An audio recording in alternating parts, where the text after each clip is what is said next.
My name is Adrian Manawis, 28, from Nueva Ecija. The statistics shows that the majority of Philippine population comprise of the youth.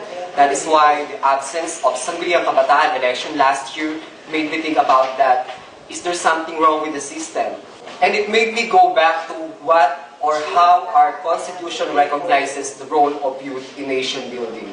It is clearly stated in Article 2, Section 13 of our 1987 Philippine Constitution that the state recognizes the vital role of the youth in nation building and shall promote and protect their physical, moral, spiritual, intellectual, and social well-being, and shall inculcate in the youth the sense of patriotism and nationalism, and encourage their involvement in public and civic affairs.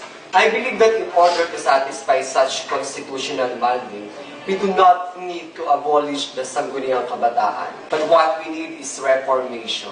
In this reformation, I believe that the government should create a more comprehensive program for the youth. One is reformation in organizational positions, and the second one is reformation in organizational functions. In terms of organizational positions, the government can limit a number of positions to be elected and should establish a more strict qualifications for those who would like to run for a position.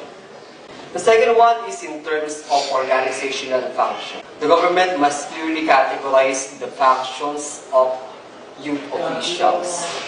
All this and more, at the end of the day, what's important is for youth at a very young age should learn how to act and think rightfully and responsibly as young leaders of the community.